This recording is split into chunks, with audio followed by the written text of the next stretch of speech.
So this week we're talking about self-acceptance. I'd just like to take a moment to put things into perspective. One of the things I find really beautiful in life is chance variation, random variation. And I think that the fact that we're all here is actually really amazing. So I just want you to think, right, you may think there's 6.7 billion other people on this planet. What makes me so special? Well, I think we are all special in obviously very different ways, but we're all special in one very similar way, which is the fact that we're alive. And if you think statistically, the possibility that we are exactly who we are, it's like a minute possibility that you'd be who you are, or that you are actually alive. Take for instance the fact that when you were created, there were so many possible versions of you, or maybe not you, but of a child that could be conceived at that point in time. You've got one egg, felt like millions of sperm, and any one of those sperm could have connected to that egg, and any one of those sperm could possibly have made a completely different child. Maybe you believe that it would have been you, but you would have been different, but either way, the fact that you are exactly as you are in that one possible moment is still a 1 in several billion chance.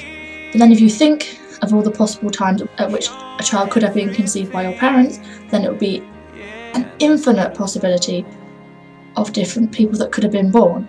Or if your parents had never met and had met different people, then you would not have been created, but there would have been so many different other possibilities of children that could have been created.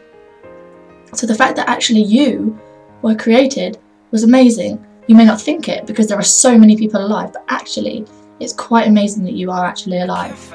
Now, self-acceptance is something we've all struggled with at least some point in our lives, and probably quite a lot of us still are struggling with it. I know myself I am. But there are ways you can try and accept things a little better, or try and make things a little better for yourself.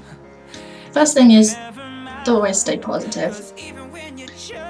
If you hate something about yourself, or something in your life is going wrong, the best thing I can think to do is to try and think of the positives in life.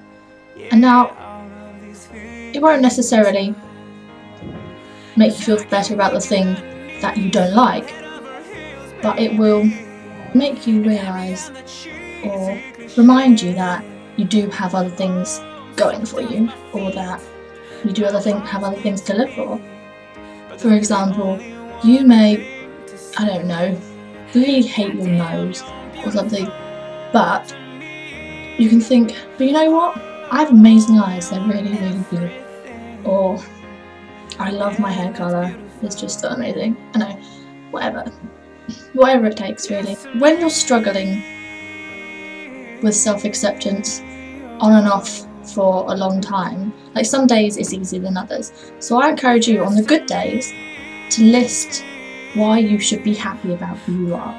This is what I've done. When I have a good day, I think, right, coping mechanisms if I'm having a bad day. So you write a list, you write good things about your life, or ways to deal with the bad when it comes, when the bad moods come or whatever. Make a list of how to deal with it, what to do to cheer you up. That I find helps, because if you're really struggling, you can go back to that and read it and go, right, I know that I won't always feel this way, I've felt better and I will feel better again. And the biggest thing with self-acceptance is just time, especially for things like sexuality. It will get better, and it may not always be better. You may have days where it's not good at all, but most of the time it will be better the more time you give it.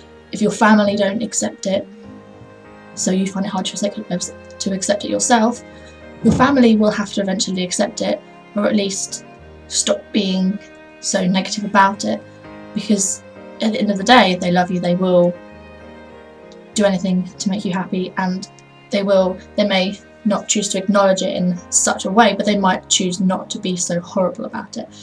And at the end of the day, I think the thing is, it's hard not to care what other people think, but at some point you may have to give up on listening to other people and just think, what is going to make me happier?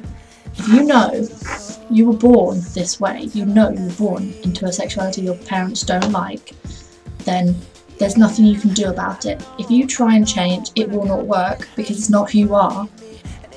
So then you will be unhappy, and there is no need to be unhappy just because your parents don't like it or your friends don't like it. They will either come around or they're not worth it. And I know that's hard to hear, but it's true. As for things like body image and accepting yourself physically or for who you are, like in other aspects other than sexuality, again, people will always struggle with it, and maybe it will just take time, but I think people are just beautiful. You're all beautiful, no matter what you think about yourself isn't beautiful. There are people that will always appreciate you for who you are, and you have to remember that other people judge you a lot less than you think they do. You judge yourself completely differently to other people, so you may think that one day you look hideous and that your hair's a mess and you're just disgusting in every way, but I assure you that no one's even going to notice it, because I've said to my friends before, I got into college one day and was like, oh my god, I just feel like such a skag today, I look awful, and they were like, no, you look fine. But you're a much harsher judge of yourself, and if you're in a bad mood, you're more likely to think that you're more horrible than you are, or more ugly, or whatever, and it's all depending on mood, and no one else is going to see that. No one judges you as harshly as you do, and just remember that. People can be beautiful regardless of hair colour, eye colour, height, physical build, nose shape, I don't know, anything. You can be beautiful regardless of anything. You do not have to fit into society's conventional beautiful person. You have to learn to appreciate people for their individuality and who they are, and see that people can be beautiful no matter what shape or size or colour they are, or whatever. People are beautiful. Just remember, things can get better. They generally will get better. And you need to learn to appreciate yourself, who you are. And if you can give off a really confident aura, you can show that you love yourself and you're great fun, then people will be drawn to you. Smile. People will be immediately drawn to that. And the more friends you have around you, or the more people that appreciate you for who you are, you have around you, you'll feel so much better about yourself and more comfortable in your own skin. Trust me. So stay beautiful, guys, and I will see you next week.